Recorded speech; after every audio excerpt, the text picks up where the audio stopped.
He's gonna make it. Think so? It's in, it's in. I'm not sure. It's in. Yeah, It is. yeah. Yes. Told ya. You were right. Hey, I'm Juan Altitude, and I'm with Alex Altitude. And today we're at Arena Maurice-Richard. With the highly anticipated figure skating season coming up. You know winter's just around the corner. And when you talk about winter, you talk about insulated jackets, and that's what we're going to talk about today. For example, what jacket are you wearing? I have a quartz insulated jacket with goose down and a natural coyote fur. I bought it last year and I love it. What about you? Cool. Well, actually, I bought this just for this season, and it's a Kappa SV by Arc'teryx. And instead of having a goose insulation, it's got a synthetic insulation. So let's start off with that. The difference between different insulated jackets, namely one-piece insulated jackets and multi-layering. Let's do this. Check it out.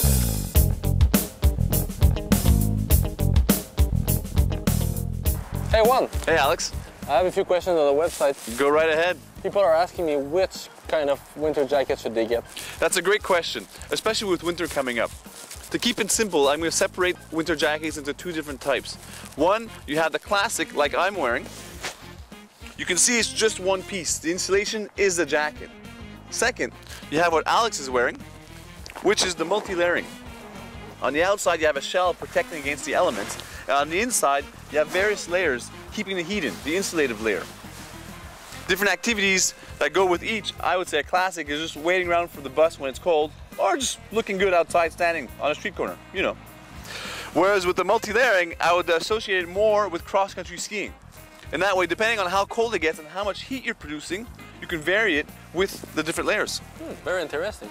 I thought so.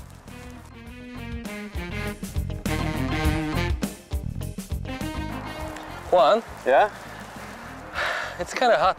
It is getting hot out here. I agree, all this talk about winter jackets, but it's not winter yet, is it? It's not. Yeah, I'm gonna take mine off, you can do the same. Yes. And one of the reasons why I'm getting so hot in this jacket is because it's insulated. It's insulated with synthetic materials. We like synthetic materials because A, they're relatively inexpensive, and B, they retain their heat even when they're wet. Not to mention that they dry really fast if ever they do get wet. On the other side, down, which Veronique is wearing for us right now, a down jacket, won't work as well when it's wet. However, when it's dry as it's supposed to be, we like it because it's light, it's durable, and it packs down really nicely.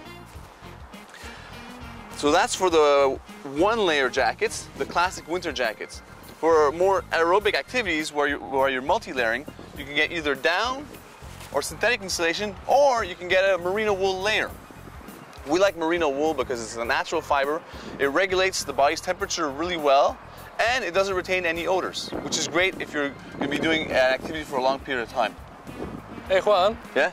What's the temperature rating on our jacket? That's a tough one, Alex. The truth is we try to avoid answering it, in that there's too many variables involved. One, your natural body temperature. Two, what activity you'll be doing. Three, what it's like outside. Is it dry, cold, or is it wet, humid and wet, right? It's hard to gauge, really. So basically with winter jackets, it comes out to, we have two types. The classic winter jacket that's made of one piece, and the multi-layering. Within that, those systems, we talked about three different insulators. One, the down, two, the synthetics, and three, the merino.